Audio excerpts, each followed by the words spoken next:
नमस्कार, आप देख रहे हैं break free hot stock scholar show. मैं हूं पल्लवी। बाजार आज पूरे दिन एक टाइट रेंज में ही घूमता रहा। दोपहर 12 बजे निफ्टी लाल निशान में फिसला और फिर दोपहर 2:30 बजे जब मॉनेटरी पॉलिसी सामने आई तो इंट्राडे में शार्प क्रैक्स देखने को मिले। दरअसल ब्याज दरों में कोई बदलाव नहीं होने की वजह से बाजार में एकाएक तेज गिरावट देखने को मिली, लेकिन एमपीसी की फैसले के कुछ ही देर बाद बाजार निचले स्तरों से रिकवर हुआ और एक अच्छी रिकवरी के साथ क्लोजिंग हुई। मिड कैप्स और स्मॉल कैप्स की बात करें तो वहां पर आज बाइंग देखने को मिली। मिड कैप इंडेक्स ऑलमोस्ट 0.5% की बढ़त के साथ क्लोज हुआ। क्लोजिंग पर सेंसेक्स 45 अंक के नुकसान के साथ बंद हुआ, वहीं निफ्टी ऑलमोस्ट फ्लैट क्लोजिंग दी। सेक्टरल बेसिस पे बात करें तो कंज्यूमर ड्यूरेबल, मेटल, रियल्टी और टेलीकॉम शेयरों में अच्छी खरीदारी देखने को मिली। फार्मा, एफएमसीजी और बैंक इंडेक्स को छोड़ दिया जाए तो बीएसई के सभी सेक्टरल इंडाइसेस हरे निशान में क्लोज हुए। निफ्टी के सबसे ज्यादा चढ़ने वाले शेयरों में बीएचईएल, भारतीय इंफ्राटेल, ग्रासिम, एसीसी और आइडिया सेलुलर शामिल रहे। वहीं गिरने वालों की संख्या में ज्यादातर फार्मा स्टॉक्स थे, जिसमें डॉक्टर रेड्डी सबसे ज्यादा गिरावट के साथ क्लोज हुआ। साथ ही सन फार्मा, हीरो मोटोकॉर्प, टाटा स्टील और आईटीसी के शेयर में गिरावट दर्ज हुई। एफआईज और डीआईएस के आंकड़े पर भी नजर डाल लेते हैं। आज एफआईज और डीआईएस दोनों की तरफ से कैश में बिकवाली रही। एफआईज की तरफ से लगभग 128 करोड़ की बिकवाली रही, वहीं डीआईएस की तरफ से ऑलमोस्ट 167 करोड़ की बिकवाली कैश में होती हुई दिखी। लेकिन मार्केट के एक्सपर्ट्स क्या मानते हैं, आइए सुन लेते हैं। काफ़ी बेहतरीन नतीजे रहे इन द सेंस के बियॉन्ड एक्सपेक्टेशंस थे मोस्ट पीपल के। जब डीमोनेटाइजेशन स्लो डाउन की बात हो रही थी, अगर आप अक्रॉस द बोर्ड देखिए corporate results have been much better than expectations, तो उसका भी एक इम्पैक्ट बाजार पे देखा पड़ता है।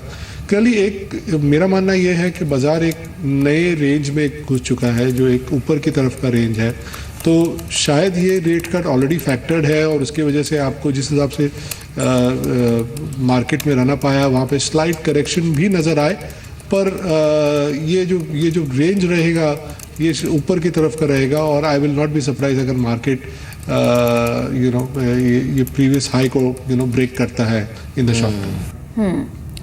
हमारे साथ आज के एक्सपर्ट ए के प्रभाकर भी मौजूद है। मिस्टर प्रभाकर, अगर आपसे मैं पूछूं रिएक्शन, तो मार्केट ने अपनी चाल चली, पॉलिसी आई, लेकिन क्रैक के बाद रिकवरी भी देखने को मिली। तो अभी जो रेंज है, क्या आगे भी रेंज बाउंड सेशन ही देखने को मिल सकता है, क्योंकि सबसे जो बड़ा इवेंट था इस वीक का वो ओवर हो चुका है?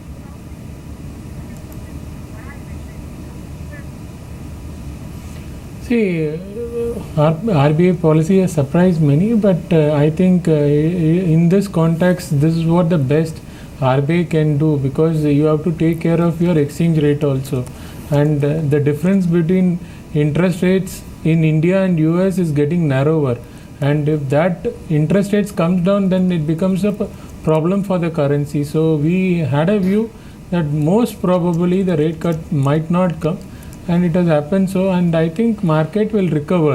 Now initially there was, people thought it is negative, but in a longer run, maybe in the next 2-3 months, people will understand that with the Fed likely to increase rate, we cannot cut rates, and the gap will come down, and for foreign flows now from debt and other instruments will go out. So to avoid that, we need to maintain this interest rate. In fact जहाँ तक पोल का सवाल था, बिल्कुल उलट trend दिख रहा था। ज़्यादातर एक्सपर्ट्स, ब्रोकर्स मान रहे थे कि इस बार रेट कट हो सकता है, लेकिन सभी उम्मीदों पर पानी फेरते हुए रिजर्व बैंक ऑफ इंडिया ने, मॉनेटरी पॉलिसी कमेटी ने रेपो रेट में कोई बदलाव नहीं किया। एमपीसी ने रेपो रेट 6.25% पर स्थिर रखा है, जबकि रिवर्स रेपो रेट 5.75% पर है। एमएसएफ रेट 6.75% बना रहेगा। एमपीसी ने 2016-17 में ग्रोथ अनुमान 7.1% से घटाकर 6.9% कर दिया है। मॉनेटरी पॉलिसी कमेटी के सभी 6 सदस्यों ने दरें नहीं घटाने के पक्ष में वोट किया। एमपीसी ने कहा कि चौथी तिमाही में सीपीआई महंगाई के लक्ष्य को हासिल करने के लिए दरों में बदलाव नहीं किया गया है। आरबीआई ने ब्याज दरों पर एकोमोडेटिव पॉलिसी को बदलते हुए एक न्यूट्रल स्टैंड लिया। इसका मतलब है कि आने वाले समय में भी आरबीआई ब्याज दरों में बदलाव का फैसला सभी पहलुओं को ध्यान में रखते हुए करेगी। In these highly uncertain conditions, the Monetary Policy Committee exercised abundant prudence in keeping the policy rate on hold while seeing of these transient effects and awaited a clearer and unbiased assessment of inflation. Looking ahead, the committee is dedicated to achieving the target of 4% CPI headline inflation while keeping in mind the objective of growth as mandated by the amendment of the RBI Act and the Gazette notification. चलिए अब शुरुआत करते हैं दर्शकों के सवालों की। और कई दर्शक हमें सवाल भेज रहे हैं, लेकिन आपको तरीका भी बता दें। आप हमें टोल फ्री लाइंस पर कॉल करके अपने सवाल पूछ सकते हैं या फिर सोशल मीडिया के जरिए भी जुड़ सकते हैं। व्हाट्सएप और फेसबुक दोनों तरीके हैं, आप सवाल पूछ सकते हैं अपना। शुरुआत करेंगे सवाल जवाब के सिलसिले की और सबसे पहला सवाल है वेदांत का। इस वक्त फोन लाइन पर भी मौजूद है कोलकाता से। वेदांत नमस्कार, गुड इवनिंग, पूछिए क्या सवाल है आपका। हाँ बोलिए जी बताइए वेदांत। मेरा सवाल है वो DHFL के कितने शेयर्स हैं आपके पास? 304 से लिया मैंने 100 शेयर, 10 दिन तक ले सकता हूँ मैं से। ठीक है, 304 के स्तर पर लिया है, 295 आज की क्लोजिंग रही। कितना समय दे सकते हैं वेदांत आप? 100 शेयर। ठीक है। मिस्टर ए के प्रभाकर, दीवान हाउसिंग ऑलमोस्ट आज 1/4% की गिरावट के साथ क्लोज हुआ है। फिलहाल आपको क्या लगता है, ट्रेजेक्ट्री कैसी लग रही है? इनकी खरीद थोड़ी ऊपर की है, 304 पर इन्होंने खरीदा है, क्या करना चाहिए?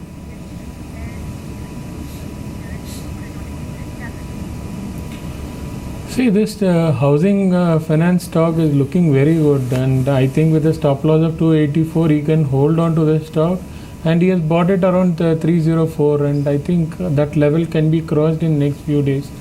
Now, and if he is patient, then he has to start trailing his stop loss, and I think 325 to 330 is possible in a very short term. If you are a long-term person, I think then even 400, 420 is possible for the next 1 year. Next 1 year में 400 से ऊपर के स्तर देखने को मिल सकते हैं। जो बुरा वक्त था, जो डिफिकल्ट टाइम्स था इस तरह की कंपनियों के लिए, वो अब गुजर चुका है और डीमोनेटाइजेशन का काफ़ी हद तक इम्पैक्ट फैक्टर इन हो चुका है।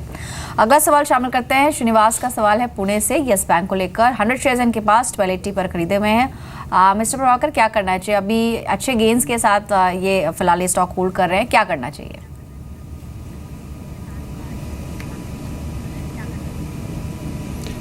See, Yes Bank is looking very strong. No? This is one stock which has been outperforming in the banking sector as a whole, and I think he has to hold with a stop loss of 1340, and once 1450, which is an all-time high, is crossed, then 100 to 150 rupees immediate rally is possible in this stock. So I think it is a hold from my side, and short term is looking very good. Now longer term, I think the run-up has been very sharp. So maybe after few weeks or few months, we can upgrade our targets, but not at this point of time.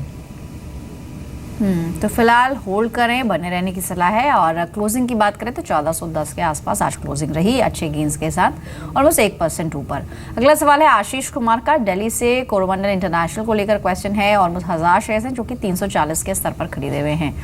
इनकी खरीद के बिल्कुल आसपास है, अभी strategy बदल सकते हैं। इस वक्त फोनलाइन पर भी मौजूद है आशीष। आशीष, गुड इवनिंग, ये बताइए आपने स्टॉक कब खरीदा था कोरोमंडल इंटरनेशनल? मैम 3 फरवरी को। ठीक है, और कितना समय दे सकते हैं? मैम 10 दिन। ठीक है, बेहद शॉर्ट टर्म के लिए इनकी परचेज है। क्या सलाह रहेगी मिस्टर प्रभाकर, 10 दिनों के लिहाज से कोई टारगेट आप इसके लिए सजेस्ट करेंगे, और खासतौर पर स्टॉप लॉस क्या रखें?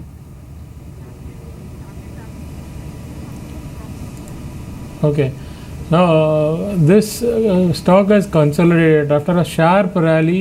It has entered into a consolidation for a sizable period, and from here, if 348 crosses, then I expect a target of 394 in next 3-4 weeks. It can happen before that also, but the rally after 348 can be one-sided, and at this point of time have a stop loss of 320 so that you are protected, and if below 320 then you have to exit if you are a short-term person. But if you have a medium to long-term view, this fertilizer stock is likely to outperform the market. तो medium term से अगर थोड़ा ज़्यादा समय दे सकते हैं तो out performance दिख सकते हैं। फिलहाल बने रहने की सलाह है। अगला सवाल है मोहम्मद का, मैंगलोर से, और BHEL को लेकर इनका क्वेश्चन है। आज निफ्टी के गेनर्स में से भी था, 370 के टोटल क्वांटिटी है और ऑलमोस्ट 147.4 के स्तर पर खरीदा हुआ है। 150 से ऊपर का स्तर ये पार कर चुका है, 156 आज की क्लोजिंग रही है। क्या करना चाहिए फिलहाल BHEL में?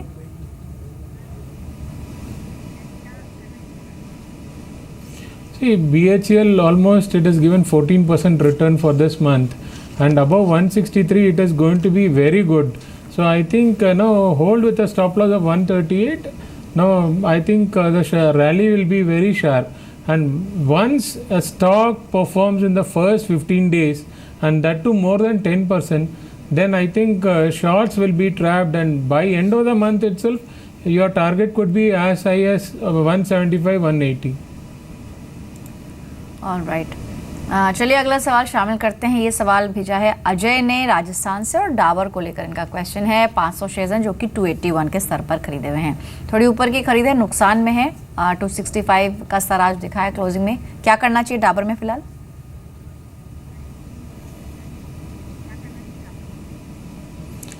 See, Dabur is a weak stock. It has been correcting of late, and it has been correcting from 320 levels, and there is some weakness. So use rallies to reduce position. Even in longer term, I think FMCG stocks are showing some weakness. So it is safer to shift on to some other sector which is outperforming. Fertilizer can be one sector which can be looked upon. कोई specific stock fertiliser space से जो इन्हें recommend करना चाहेंगे आप?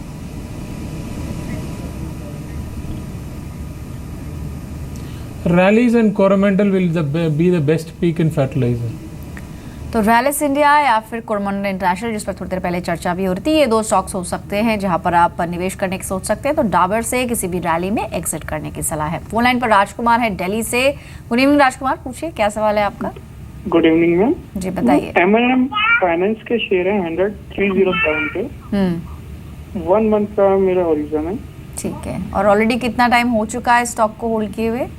Ma'am अभी इनको 3-4 दिन हुए हैं। ठीक है, बिल्कुल रीसेंट परचेज है, 3 से 4 दिन पहले खरीदा है और 1 महीने के लिए रख सकते हैं। कोई स्टॉप लॉस इनके लिए सजेस्ट करेंगे M&M फाइनेंशियल में mister Prabhakar?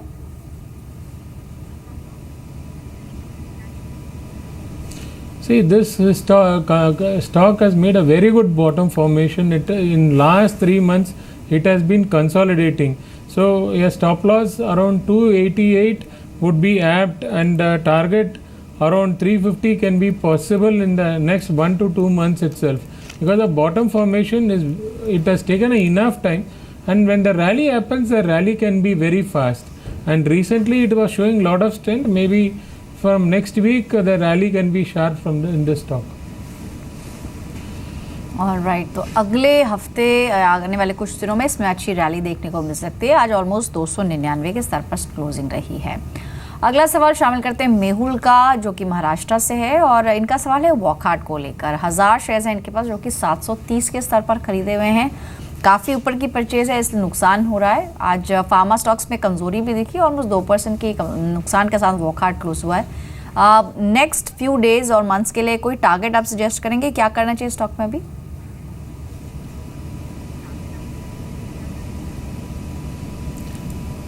Wocard is a weak stock. I'm not too comfortable. Now, even in a shorter term, I'm not comfortable.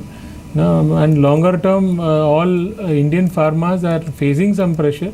So, if you are a long-term investor, then shift on to MNC Pharma. We like Abbott in this space. But I don't think Wocard is likely to give any returns in short term. So, use rally to exit. Otherwise, if you are holding on to the stock, then have 665 as a stop loss. Alright, तो फिलहाल किसी भी तेजी में निकल जाने की सलाह है। काफ़ी ऊपरी स्तरों पर आपने खरीदा है, इसलिए आपको नुकसान हो रहा है। फोन लाइन पर हमारे साथ जुड़े हैं किशोर मुंबई से। नमस्कार किशोर, पूछिए क्या सवाल है आपका? हेलो जी किशोर, गुड मैडम, मेरे इवनिंग। पास 12,000 शेयर्स है रिलायंस कम्युनिकेशन की। ठीक है, किस भाव 46 पे? रेट पे 46 पर आपने खरीदा है। काफ़ी नुकसान हो रहा है। कितने समय से होल्ड कर रहे हैं? मैडम 1 साल से। ठीक है, रिलायंस कम्युनिकेशन एक बज़ के चलते, फिलहाल जो न्यूज़ फ्लो रहा उसके चलते इसमें तेज़ी दिखी, लेकिन ओवरऑल एक वीक स्टॉक रहा है। आपको कैसा लगता है चार्ट इसका mister Prabhakar?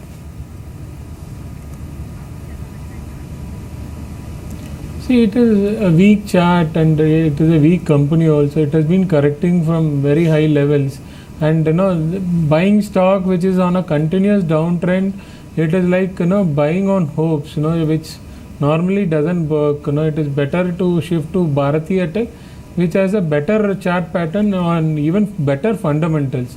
I think Bharati Airtel will do very good compared to Arcom. So if you want to be in telecom space, you convert into Bharati Airtel. If you want something in momentum, no, or you want to make money very fast, then already we have suggested fertilizer space. Power Grid is one more stock which is near all-time high. BEL also. You can get into stocks like this which will give faster return. तो technically भी काफ़ी कमज़ोर है इसका chart, और साथ ही जो हाल फिलहाल में खबरें रही हैं और जिस तरह से रिलायंस कम्युनिकेशन कोप अप कर रहा है बाकी टेलीकॉम प्लेयर्स के साथ, तो एक कमज़ोर स्टॉक है, यहाँ से निकल जाने की सलाह है। BEL, पावर ग्रिड जैसे कुछ स्टॉक्स हैं जहाँ पर आप नज़र रख सकते हैं। साथ ही आपको बताते हैं 20 स्टॉक्स ऐसे जो कल के सेशन में एक्शन में रहेंगे, यानी आपकी रडार पर होने चाहिए। सबसे पहला है ABB।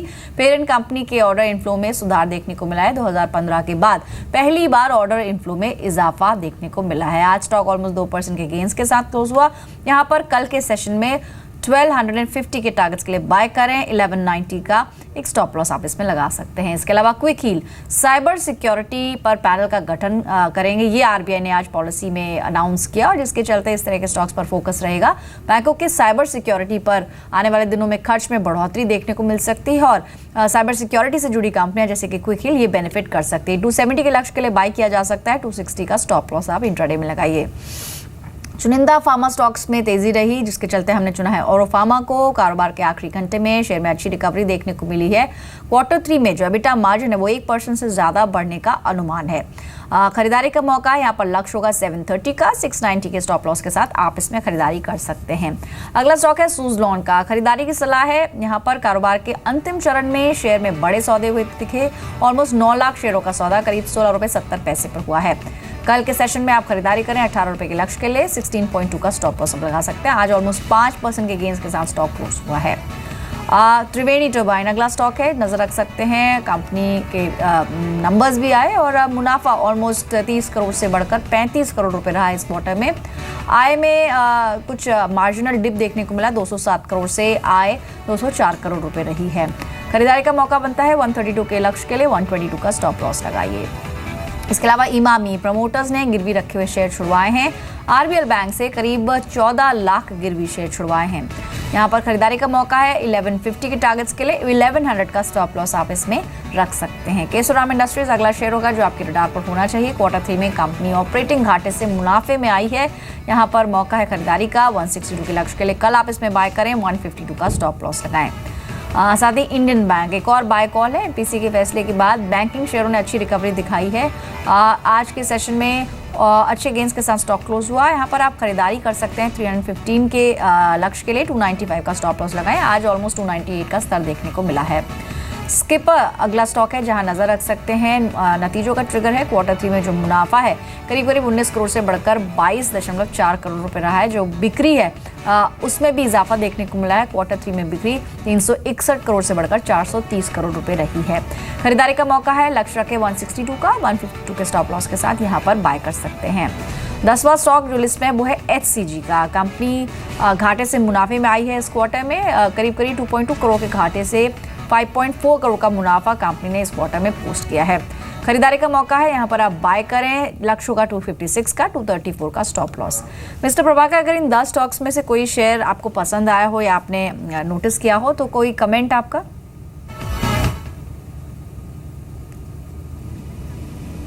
See, ABB is forming a good triangle pattern, so I think it is a continuation pattern. This stock will outperform the market. Quick Heal is also a triangle pattern. I think Quick Heal will soon give us 15 to 20% return. Indian Bank is one stock we have been recommending our clients, and I think this stock will do very good. Imami is also in our radar. तो इमामी और ABB इन पर आप नजर रख सकते हैं। Expert की भी यही राय है। अगले 10 स्टॉक्स जान लेते हैं कौन से हैं। उज्जीवन फाइनेंस है अगला स्टॉक जहां पर नजर रख सकते हैं। टेक्निकली भी स्टॉक में स्ट्रेंथ है। आवली और डेली चार्ट्स पर शेयर काफी मजबूत लग रहा है। चुनिंदा फाइनेंशियल शेयरों में खरीदारी भी आज के सेशन में देखने को मिली है। कल यहाँ पर 458 के लक्ष्य के लिए बाय किया जा सकता है। 437 का स्टॉप लॉस लगाएं। अगला स्टॉक होगा कंटेनर कॉर्प का। अंतिम चरण में शेयर में खरीदारी देखने को मिली है और अपने 200 दिनों के एवरेज के ऊपर स्टॉक ने क्लोजिंग दी है। ऑलमोस्ट 1305 के लेवल्स कल इसमें टेस्ट हो सकते हैं। ऑलमोस्ट 1279 के स्टॉप लॉस के लिए आप यहाँ पर बाय कर सकते हैं। जेवेव इंडस्ट्रीज अगला शेयर है जहां नजर रख सकते हैं। निचले स्तरों से एक स्ट्रॉन्ग पुल बैक देखने को मिला है। नतीजों से पहले शेयर में तेजी देखने को मिली। ऑलमोस्ट 5% के गेंस के साथ स्टॉक क्लोज हुआ। यहाँ पर आप बाय करें 246 के लक्ष्य के लिए। 236 का स्टॉप लॉस लगाएं। याद रहे सभी कॉल्स इंट्राडे के लिए तो अपने स्टॉप लॉसेज अब जरूर मेंटेन करें। चेन्नई पेट्रो अगली बाय कॉल है। 2009 के बाद मौजूदा स्तर पर ये शेयर पहुंचा है। शेयर के मंथली चार्ट्स भी बेहद मजबूत लग रहे हैं। लक्ष्य होगा 372 का, 362 का स्टॉप लॉस आप इसमें रख सकते हैं। एसपी अपैरल्स अगला शेयर है। टेक्सटाइल स्पेस की कंपनी है। अब तक के सबसे उच्चतम स्तर पर शेयर ने क्लोजिंग दी ऑलमोस्ट 4.5% के गेंस के साथ, जबकि मार्केट ऑलमोस्ट फ्लैट था। बाय करें 433 के लक्ष्य के लिए, 420 का स्टॉप लॉस लगाए। अगला शेयर होगा जैन इरिगेशन का। खबर भी थी और साथ ही अगर टेक्निकली भी देखें तो अहम एवरेजेस के ऊपर स्टॉक क्लोज हुआ है। अंतिम 1 घंटे में अच्छे वॉल्यूम्स के साथ ये स्टॉक चढ़ा है। खबर भी आई कि ऑस्ट्रेलियन कंपनी ऑब्जर्वेंट टेक्नोलॉजीज को कंपनी ने एक्वायर किया है और फार्म मैनेजमेंट में वो सर्विसेज देती है और इसके लिए करार हुआ है। तो कारोबार विस्तार के लिए यहाँ पर फंडामेंटली भी और टेक्निकली अच्छी पिक हो सकती है। बाय करने की सलाह 102 के लेवल्स के लिए, 97 का स्टॉप लॉस आप इसमें रखें। वेल्सपन इंडिया अगली बाय कॉल है, जहां पर नजर रखें 5 महीनों के सबसे ऊपरी स्तरों पर स्टॉक क्लोज हुआ है। खासतौर पर अंतिम सत्र में वॉल्यूम के साथ इसमें तेजी दिखने को मिली है। बाय करने का लक्ष्य होगा 92 का, 86 का स्टॉप लॉस रखना होगा। GNFC अगली बाय कॉल है। शॉर्ट टर्म एवरेजेस के ऊपर शेयर क्लोज हुआ है। निचले स्तरों से एक रिवर्सल पैटर्न देखने को मिला। ऑलमोस्ट 2.5% के गेंस के साथ स्टॉक क्लोजिंग रही है। 264 के लक्ष्य के लिए बाय करें, 255 का स्टॉप लॉस लगाएं। लक्ष्मी विलास बैंक एक और स्टॉक है जो नजर में हो सकता है कल के सेशन में। ट्रेड पॉलिसी के बाद शेयर में तेजी देखने को मिली है। ऑलमोस्ट 5% के गेंस के साथ स्टॉक क्लोज हुआ है। पिछले 2 सेशन से भी अच्छे ट्रेडिंग वॉल्यूम्स इसमें देखने को मिल रहे हैं। 156 के लक्ष्य के लिए बाय करें, 150 का स्टॉप लॉस लगा। और आखिरी शेयर KC इंटरनेशनल का। सभी अहम एवरेजेस के ऊपर शेयर क्लोज हुआ है। शेयर में वॉल्यूम के साथ खरीदारी होती हुई दिखी है। बाय करने का मौका है कल यानी थर्सडे के सेशन में। 164 के लक्ष्य के लिए बाय करें, 156 का स्टॉप लॉस लगाएं। मिस्टर प्रभाकर, इन सभी स्टॉक्स में से कोई शेयर जो आपको अच्छा लगा हो?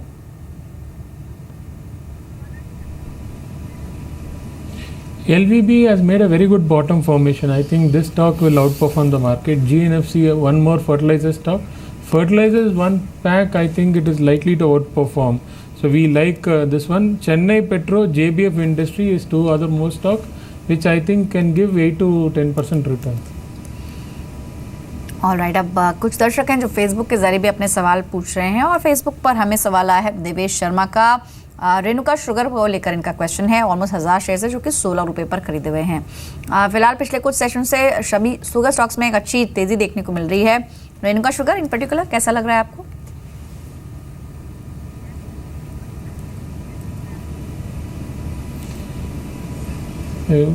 Almost many of the sugar companies have given fantastic return in the last 1.5 years, but this company has not performed. So I think when a company is not performing, then it is better we exit this and get into some other sugar stock or some other stock which is performing.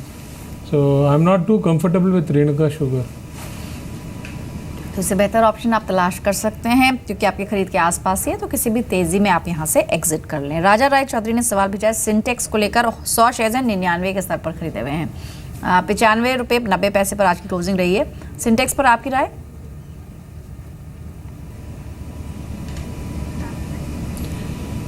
See, Syntex is a very good pattern. So have a stop loss around 69 rupees. Target can be almost 140, 145 in near term.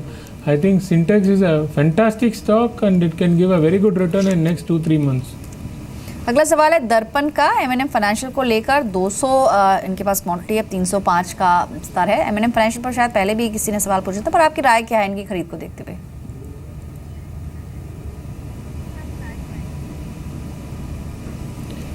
Same view stands for M&M Finance. 350 is a target for near term. I think if you are likely to hold for 6 months, it can be even 400. This stock has been underperforming. It has, in a monthly chart, it has made a very good bottom formation. So from here, it is one side and it could be up only. So hold on to M&M Finance. तो M&M financial में hold on करने की सलाह है। अब जाते जाते बात कर लेते हैं आने वाले IPOs की। BSE के बाद जल्द ही एक और बड़े IPO का आगाज होने वाला है। एवेन्यू सुपरमार्ट्स का IPO 22 फरवरी को खुलेगा और 27 फरवरी तक खुला रहेगा। इस IPO का प्राइस बैंड 290 से 299 रुपये प्रति शेयर तय किया गया है। कंपनी की IPO के जरिए कुल 1865 करोड़ रुपए जुटाने की योजना है। एवेन्यू सुपरमार्ट्स डीमार्ट के नाम से अपने रिटेल चेन चलाती है। कंपनी के 41 शहरों में करीब 112 डीमार्ट स्टोर्स हैं। कंपनी हर साल 10 से 15 नए डीमार्ट स्टोर्स खोलती है। आपको बता दें कि एवेन्यू सुपरमार्ट्स राधा कृष्ण दमानी की कंपनी है जो कि बाजार में बिग बुल के नाम से मशहूर राकेश झुंझुनवाला के गुरु हैं। इसके अलावा ये 2007 के बाद रिटेल सेक्टर का पहला आईपीओ होगा। तो इस आईपीओ पर भी नजर बनी रहेगी। 22 फरवरी को ये खुलने वाला है। मिस्टर प्रभाकर, अब इतने ही सवाल और खबरों पर चर्चा कर पाएंगे। कोई डिस्क्लोजर आपकी तरफ से?